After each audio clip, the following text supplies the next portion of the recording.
Hey YouTube, it's season turnover today, and if you're thinking, why would I want to go into Open Great League that has a healthy meta and like 15 new Pokemon I can try when I can play a limited meta with 3 typings? Well, then this is the video for you. Psychic, Dark, and Fighting is the 3 typings in the Willpower Cup.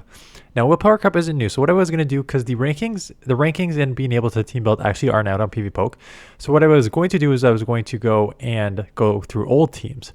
However, the meta has changed, and as you can see on this list, there are a lot of Pokemon on this list that were not around during last Willpower, or Pokemon that are buffed this season. So you have Sableye has been buffed, Primeape with Rage Fist now, Claydol's buffed, Morpeko's new,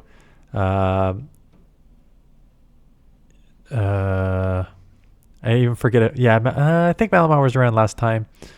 Spiritomb is buffed. So Grumpig is buffed. So there's a lot of new Pokemon in this meta. So what I did was I put it in. There is the ability to do custom ranking. So I put it in Dark, Fighting, Psychic, and Gardevoir 282 banned. Gardevoir is banned. So what I'm going to do is just go over the top 20 Pokemon and why they're in this meta. Like why they're ranked so high.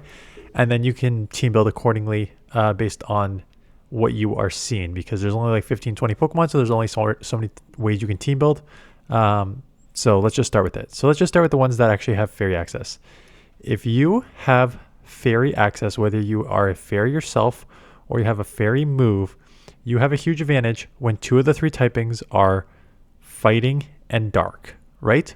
So right off the bat, Rapidash with it is a fairy. So you double resist Fighting because you actually have Psychic too. So you double resist Fighting, you single resist Psychic, and you'll hit super effective with the Fairy Wind. So right off the bat, super spammy, only 8 to a Body Slam and 10 to a Wild Charge.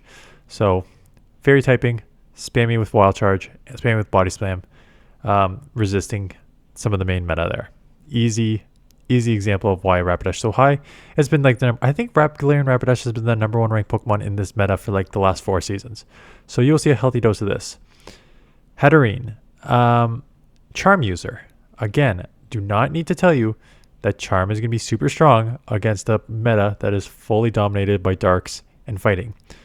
Charm, super effective, neutral, super effective, neutral because Quillfishes have poison, neutral because Drapion's have poison, super effective here, super effective, neutral, right? So yeah, a Charm user, I don't know, like if you're going to ban Gardevoir, why don't you ban the other Charm user? I don't know. I know why. Niantic just did not think this through properly, but that is where we're at. Hatterene, Charm user in a Fighting and Dark meta. Now, let's go to some of the other Pokemon that aren't just Fairy. Sableye gets in for 2 reasons. One is, it is half Ghost, so it neutralizes the Fighting. Actually, I think it actually single resists the Fighting. Yeah, single resist Fighting because you're super effective to Dark, but double resist on the Ghost. So double resist Psychic, which is one of the 3 typings. Single resist Fighting, which is one of the typings. And Dark is the other, which you will neutralize the Dark. You now have a fair Dazzling Gleam. So again, we have Shadow Claw, which will hit neutral in a lot of situations. Resisted by the Darks, but you now have a Dazzling Gleam for the Dark. So again, it gets in because now Dazzling Gleam dominates there. So not everything has a fairy move here. So we're going to go to Mandibuzz. Mandibuzz is it's Mandibuzz, right? You have Flying for your fighters, Flying for your neutral Darks. Some of these other Pokemon like Hatterene and Galarian Rapidash are actually half Psychic. So Dark is actually neutral against both of those. So being able to spam Dark against the top Pokemon here and having Aerial Ace for everything else makes you very strong. Primeape, again, you can just ramp up in a lot of situations with Primeape. Psychic, a couple Psychic Pokemon up here, meaning that Rage Fist is super effective against them. So if you get a little bit of an energy, Rage Fist Primeape should be able to go through here. Claydol, there's a couple Pokemon in this meta that are just like super safe based on their typing and their moveset. And Claydol's one of them. Claydol is Psychic, so you are weak to Dark, so it's not like completely safe. But just with like neutral Mud Slaps, neutral Rock Tombs, neutral Scorching Sands across the board, you're going to have a lot of coverage against this meta, resisting the fighters because you're psychic, neutral to the charmers and stuff. So whenever you can get neutral to charm, when all these other things are weak to charm, you use it.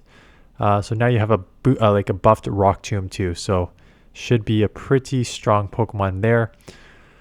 Morpeko is just going to be able to nuke, right? That's the only thing with Morpeko is obviously you resist all the dark. You are weak to fighting, so you're going to get lit up there, and Claydol as a ground is going to beat you. But Aura Wheel is just going to pretty much one-shot the majority of Pokemon on this list. Rapidash, Hatterene, Sableye, Mandibuzz. Mandibuzz actually going to even be close. But Aura Wheel should just nuke the majority, so that is why it's strong. Already went over Primeape, already went over Sableye. Now you get some poisons to help offset. You got the couple fairies at the front here. So now you have a two dark poisons, both with Poison Sting, Quillfish with Aquatail Shadow Ball, and Drapion with Aquatail Crunch, right? So both will play a very, very, very similar role. I think both will act as good save swaps. You can run like a double poison line with something that can beat Claydol. So you could run something like a Mandibuzz, Quillfish, Drapion, or something like that could beat. So you have like double weak to ground in the back, weak to Claydol, and at the same time you can run double poison to be able to offset anything weak to Fairy at the front. So something like Mandibuzz, Quillfish, Drapion would work as a team. Annihilate, think Primeape, just slower on the charge. Malamar is a weird one because it has a lot of play in open. It does have super power for all these darks and foul play for the psychics. So it does have a lot of coverage, but Psywave is going to be resisted by 2 of the 3 typings. It's going to be double resisted by dark and single resisted by psychic. So with that and your reliance on Psywave to a certain extent, kind of knocks you down on the rankings where you would otherwise dominate in the Open Great League. But Superpower is going to be a great move there. And then Cresselia and Raichu are, again, those 2 that can like live the charms and have enough neutral moves in Grass Knot. Oh, Moonblast, right? We have a fairy move here, but Grass Knot, Moonblast, and Wild Charge to hit against most things. And then Spirit Tomb is half dark, so it's coming up as Ghost, but it is half dark, so think Sableye combo here. Unfortunately, again, Sucker Punch is going to be a little tough, resisted on fighters and resisted on dark, so with that move, it's a little tougher. And then Guzzlord, Guzzlord's a pretty strong Pokemon too, just because Dragon Tail should hit neutral in almost all situations except for your fairies at the top here. So in terms of team building, I've seen plenty of different team ideas. You can go just like Super Glass Cannon, Spam City, Rapidash, 10 to a Wild Charge, Morpeko, 10 to an Aura Wheel, and Primeape like 10 to a Close Combat. And it's just like straight Spam City. That's one option. The second option is try to do like fast move pressure, like your Charm users, Mud Slap users, stuff like that, where you're really putting on pressure with your fast move. Like I would hide a Charmer in the back. I would go something like Mud Slap on the lead. And then if you want to do like Charm or maybe even a counter user, like Annihilate, something like that, in the back. So fast move damage.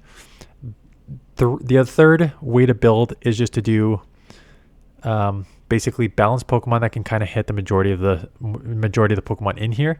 So Rapidash, Claydol, Mandibuzz to a certain extent, like the Drapion, Quillfish. Those are just like Pokemon that will just have a lot of play in this meta, given its versatility versus the very, very limited meta. And then you can try like ABB style teams. You can do like a poison or something, like not even a poison, because poison would be weak to psychic. I'm trying to think of trying to do like a double fighter team in the back, or like double dark is probably easier in the back as opposed to double fighter. I probably wouldn't use a double fighter in this meta with all like the psychic fairies and then the dark ghosts and stuff like that and the poisons. I don't think fighters are going to have a ton of play in this meta. But yeah, they should have some play. But that being said, it's really going to be 1, 2, 3, 4, 5, 6, 7, 8, 9, 10, maybe 10 guaranteed, maybe 13 to 15 Pokemon in this meta. So if you want a 15 Pokemon meta, limited meta, right off the bat, sure, this is for you. Otherwise, I would probably just play Open Great League. And we are going to play Open Great League. We are going to cover all the new Pokemon and their buffs and stuff. And we are going to focus on Beyond the Hype for that. So if you want to check that out, you can check that out this morning's video. And then otherwise, we will do good luck on season turnover. We'll do Beyond the Hype, like I said, all this week with all these new Pokemon. So be sure to subscribe and check that out. Otherwise, thanks for watching, and I will see you guys in the next one.